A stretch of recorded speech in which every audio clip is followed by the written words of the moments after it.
Good Tuesday afternoon, and thank you for joining us on KARE 11 News Now. I'm Rena Sargentopoulos. Right now, Pakistan's capital is prepping to welcome the leaders of the U.S. and Iran for new peace talks as the ceasefire deadline looms. NBC's Keir Simmons reports from Islamabad.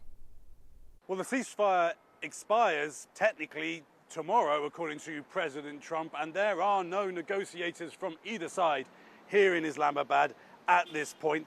It is just a short flight here from Tehran, but Iran's foreign minister says their team has not left. Vice President Vance is expected to be here. President Trump at the same time, while suggesting that they should negotiate, also threatening Iran, saying that they will, if they don't negotiate, have problems like they've never seen before.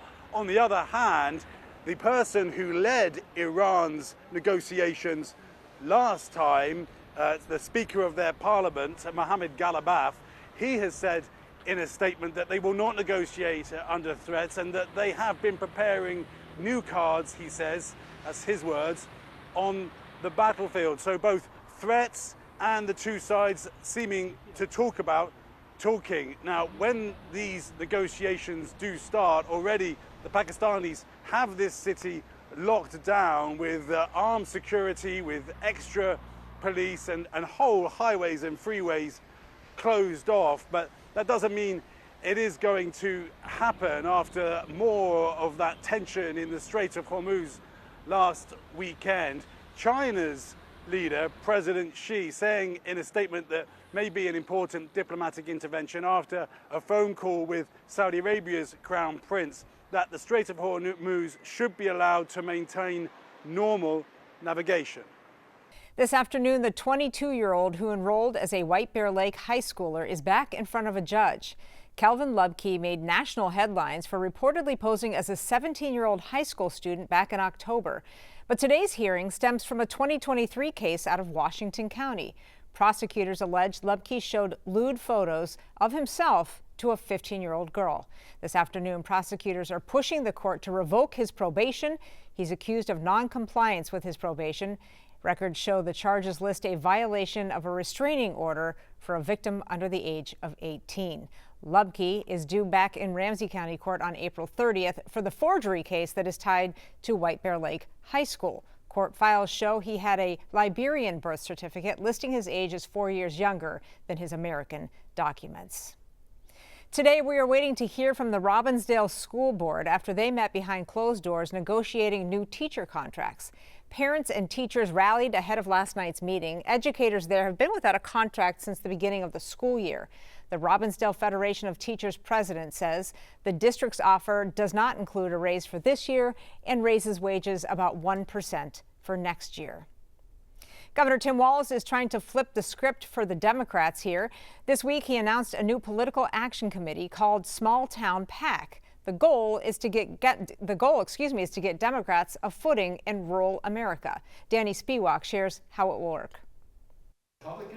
Governor Walz won't be on the ballot this November. I'm passing on this race with zero sadness and zero regret. Still, it's clear the governor and former vice presidential candidate will play an active role campaigning for the Democratic Party in 2026. On Monday, the website timwalz.com began redirecting to his new political action committee called Small Town PAC, which will prioritize showing up in small towns and red districts too often written off and finding and recruiting thoughtful, hardworking people to run for office. I think it's kind of going back to the governor's roots. Mike Erlinson is the former Minnesota DFL chair. These types of PACs are a way to raise money for candidates, but they're also a way for the governor and his team to visit different parts of the country. During the 2024 campaign, the Democrats frequently portrayed Walz as a type of everyman who could relate to rural America. Born in a small town, served his country, taught kids, coached football. But the Harris-Walz campaign struggled to make gains with rural voters.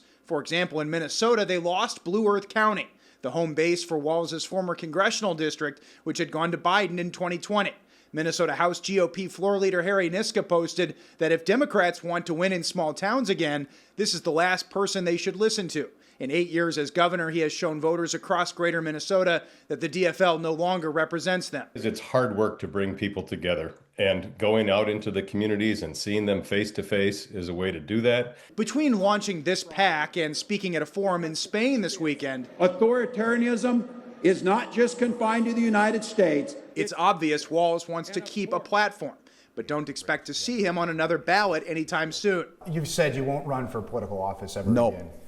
What are you going to do after you leave office? I want to still contribute. I've got some knowledge into these issues. I'd like to teach, I think, again. Small Town PAC is already listed on the Federal Election Commission's website, so it is official, but because it's so new, we don't know what the nature of the campaign activities are going to be, and also not clear yet who's going to be donated.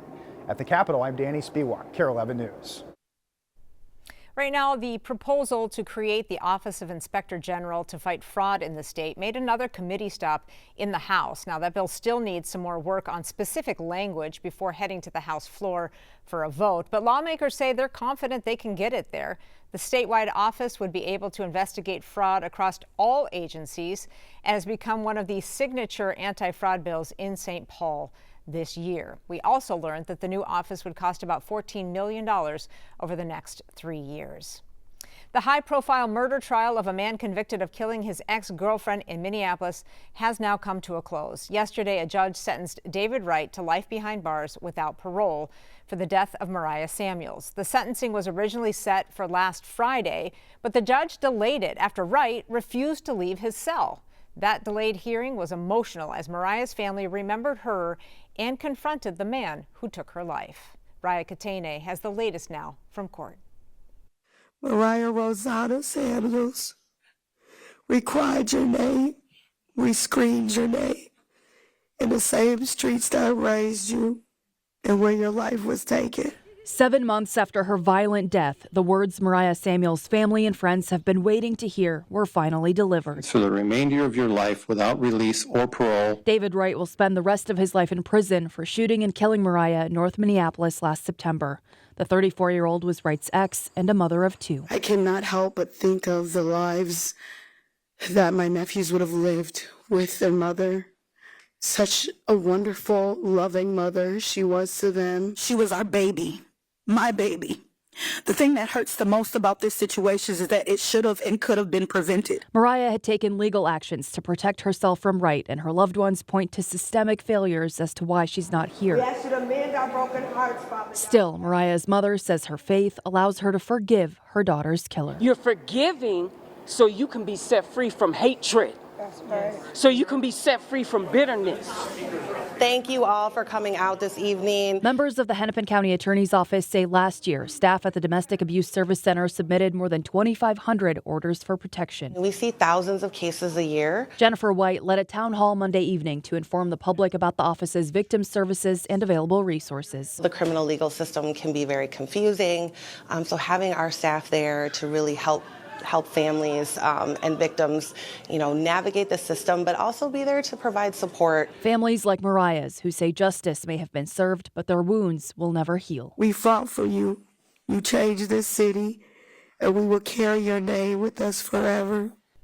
In Elk River, the former Minnesota state flag will soon be flying again. The city council voted 5-0 last night in favor of flying it at all city-owned properties now and in the future. We have reached out to city officials to find out exactly when that might happen. Some other cities, including Champlin, Wadena, and North Branch, have also opted to bring back the old flag.